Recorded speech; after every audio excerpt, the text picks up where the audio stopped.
Hello, internet friends and family. It's me, Prep Russ, and I'm here to talk about power outage situations and how to prep for them. Some call it the blackout bag. That's what I call it. So I'm going to go through what's in my blackout bag as well as everything around the house that I already have set up and how you can set it up so you're most prepared for a blackout situation. I actually hang this up on our chalkboard, and it's the Blackout Checklist staying home.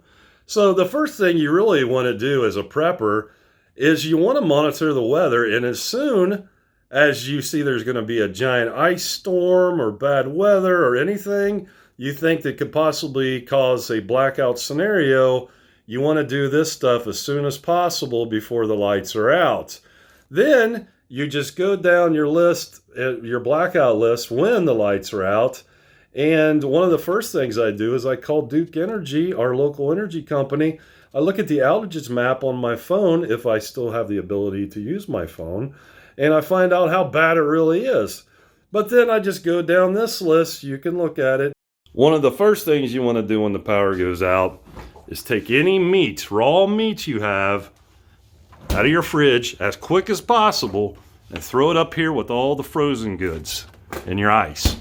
That's going to keep it colder longer, right? And if it gets to a point where that starts getting warm, you'll probably want to cook all your meat. It's going to store longer and you could eat it later. And how do you cook all that raw meat? With your Baby Weber grill, of course. What, you don't have a Baby Weber?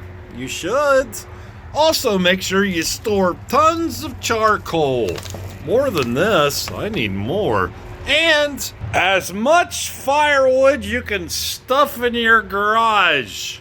When the power's out, you want to go around your whole house and shut all the blinds, all the curtains, so people can't see you. This also helps conserve any heat that's in your home. But yeah, shut them all the way down, lock all your windows, lock all your doors, double lock if you can. Grab your blackout bag, lights. These are LED battery powered. They supposedly last for a couple days. Got 4 of them, one for each room basically. I like using these instead of candles because I got cats, and cats are notorious for knocking everything off the table, and I don't want a fire. 2 whistles. And we both put these on. And as soon as the lights go out, we got these on in case, she has to go in the basement, there's a problem, and I'm outside, and she can blow this, I can blow this. And it's a good way for us to just keep, in contact with each other in the house, me and the wife, not the cat. Crank radio, I guess you might want to call it. You spin this, right? And it has a radio and a flashlight on it. It's also solar chargeable. You want to hear what's going on in the world, especially your local radio stations, right? 3 things here, and you're like, what the heck are these things? These are sonic door jams. So what you do is you put this in front of your door, turn it on. They go off if you have someone trying to come into your house, like somebody could pick your lock and open your door in the middle of the night. These go off. Here's a quick demonstration. So the first one I place right in front of my front door.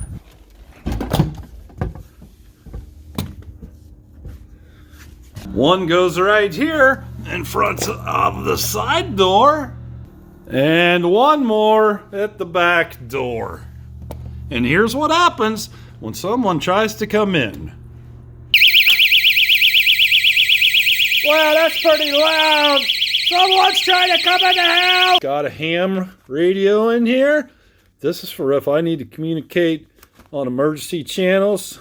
So let's spend a quick second talking about ham radios. This is like one of the most popular ones, the Bayo thing, because it is super cheap. You might not be like an expert on ham radio and frequencies, but I'll just give you a quick breakdown.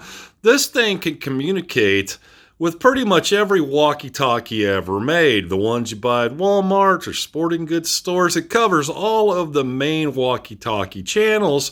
Not only can you listen to them, you can actually talk to them. Yeah, it's a 2-way radio. You can broadcast and communicate with them. It also picks up a lot of frequencies that are considered like the ham radio frequencies. And these ham radio guys, man, they live to sit there and monitor channels for, like, especially during emergency blackout situations. So you could communicate with them when there's an emergency, right? Without having a license. You're allowed to use these without a license if it's an emergency to call for help or something, right? Now, if you want to, like, start getting into the legalities of when you need a license, when it's not an emergency, read up on that, because they're pretty strict about that. And they get mad if you don't have a license to use this. But remember, you can always monitor everything going on, even like police channels and EMT channels and stuff like that. But these are just best for, like, if your cell phone is not working, cell towers are down. This is a secondary, old school means of communication, and trust me, there's still a lot of people out there that still use it, and that could save a life in a terrible blackout emergency situation. You don't want to die! Get help! I got this big old solar charger. Yeah, I'll pull it out for you, gee whiz. Alright, 24-watt solar charger. It has 2 USB charging ports on it. Will, like, recharge my my battery bank, my phone, my electronic devices, stuff like that. You know what these are. Also got some liquid nicotine. I like to vape, and this will keep me going for a month. These are solid fuel cubes. You can cook with these. They last for like 10 minutes and they burn at 1300 degrees. Got 12 of them in the box. These are great because even though I have like a barbecue, like a Weber, and I got charcoal and I got wood, I can cook that way if I need to. I also have a fireplace, right? These are nice though if you don't want to put out smoke and let people know that, like, you're burning fire and you're in there and you're warm, and they're not. I also got this, and I'm not pulling it out. It's an infrared cooktop. It's electric, but I have a generator, and it will power this, so I can cook like that if I need to. I just got some duct tape handy. I got all this stuff in the house, but it's like I like to have everything centralized, just because when the lights go out, I'm like, grab that! And I know that all the essentials are in here. I got a headlamp, big bright headlamp. Working on stuff, better to have a headlamp. Oh, and trust me, I have many flashlights around the house, so I only need to put one in my bag. Here's one next to my bedstand. Here's one hanging by the front door. I got this bad boy in the back room. And the nice little headlamp hanging here by the side door. Oh, just remember to got one on my keychain too. Whee! And here I have a battery bank. I got battery banks all over the place, but I like to have centralized. There's one, and there's tons of USB cables with all the adapters to fit all my stuff, my phone and all the electronics. Lighter, just in case, I needed one handy. Got a water straw. This is for power's been out forever, and water might be dirty, or I have to collect rainwater. I also have tons of batteries in here. I'm not pulling them all out, but AAAs and AA's and 4A's and D's, all of them, the whole alphabet. I got super large, thick, heavy 3 mil, 96 gallon garbage bags. What I would do with these is if the water shuts off for some reason, I have to collect rainwater, I would put this bag into one of my big garbage cans and then drain my eavesdrop into this and collect rainwater. Here's another great thing to have in your house. I don't put them in my bag because I already have these in every room of my house already.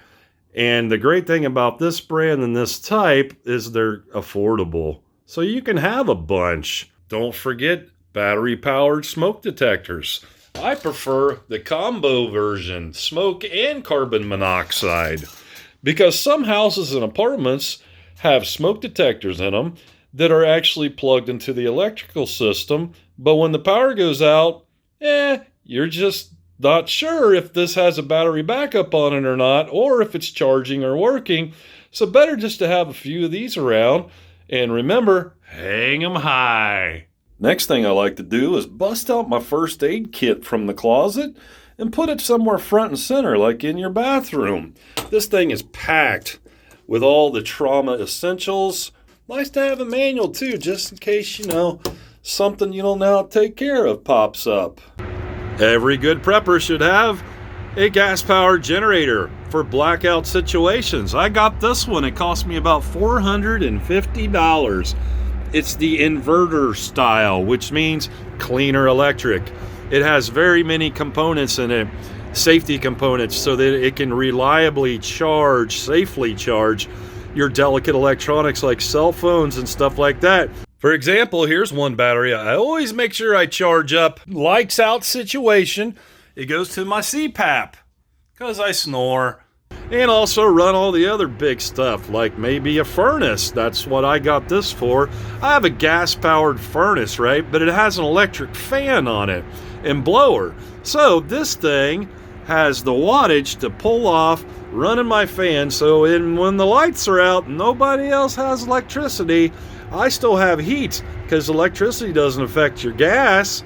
It just affects your blower. So bam, I put this outside, run an extension cord to my furnace, I have heat. So here's my furnace, and what I had was my friend came out, electrician, and he installed a receptacle on here so that the electric that normally just ran straight into my furnace goes into this receptacle, and then my furnace plugs into this. So all I have to do now is to remove this plug and put that right into my generator. It has 2 plugs on it. You treat these just like you would your wall outlet. It also has a little DC plug there. And what you do is, it comes with this cable, you plug it into there, and now you can charge your car battery in case it's dead, in the winter. That happens a lot. One thing I love about this little guy is he's little and he's quiet. Man, this thing is about as loud as a gas-powered weed eater when you turn it on and just set it down and let it idle. It's really just that loud. It's so quiet.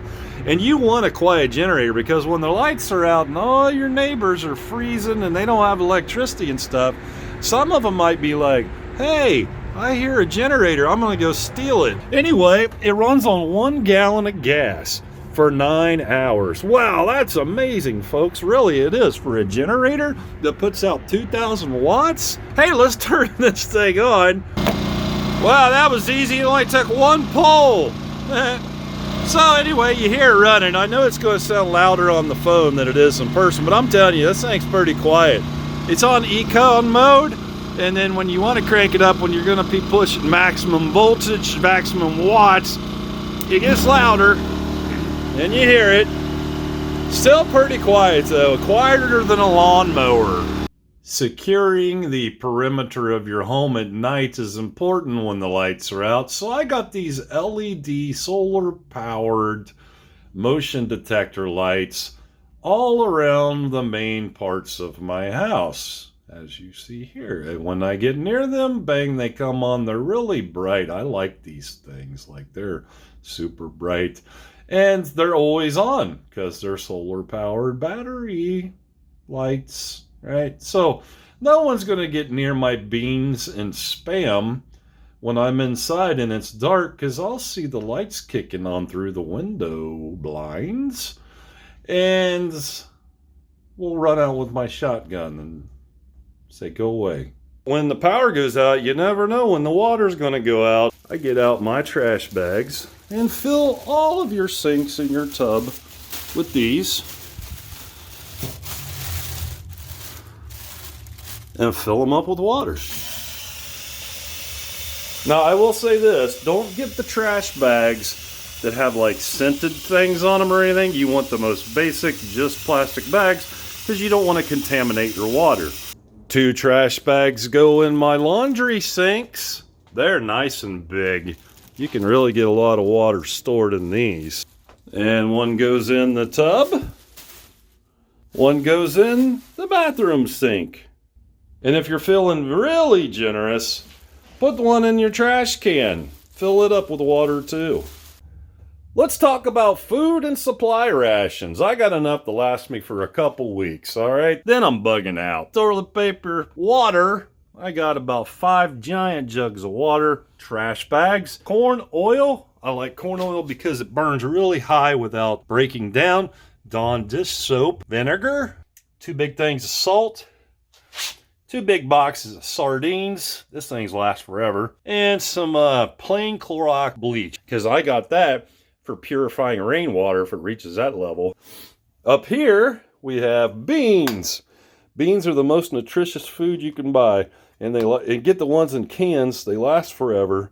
You don't want to get dry beans because it takes too many resources and time to soak them, cook them. And these, you can eat them right out of the can if you have to. This is where you get your vitamin C. Down here, I've got some potatoes full of potassium and other great nutrients. Over here, I have meats, canned meat. And I like buying meat that doesn't have like a ton of gravy or an extra flavorings in it, because I want it to be as much meat in the can as I can get for my money. These will mix nicely with tomatoes, beans, pasta, rice. Over here I got ramen noodles. That's more for comfort. This stuff has 0 nutritional value in it. Peanut butter, very nutritious, and lots of good fats. Oatmeal, 1 little cup of this stuff in some water and just boil it for a little bit, and that's pretty much a whole meal. That'll fill you up. Plus, oatmeal is very nutritious. Over here I have rice, pasta. Once again, these mix well with the tomatoes and the beans and all the other stuff, the meat. Don't forget bouillon cubes. These are great for adding flavor to stuff. The last thing on here is definitely for comfort. I've been in a situation where the electric was out for a whole week, and I was miserable and sad and depressed. So it's like, I stock up on liquor. Vodka's great because it mixes with anything. So lime juice, and then also some lemonade. One more thing, I keep a big thing of cat food in here. Don't forget, kitties make great hand warmers when it gets really cold in the winter and the lights are out. Last but certainly not least, if you own a firearm, now is the time to get it out, lock and load, and keep it near and dear. If you're not into guns, you could get some pepper spray. Maybe a nice solid bat. I recommend the Brooklyn Basher. Or just grab the nearest, sharpest utensil that you have in your drawer, and you can fight off invaders with this. And save your family with no. Get a gun.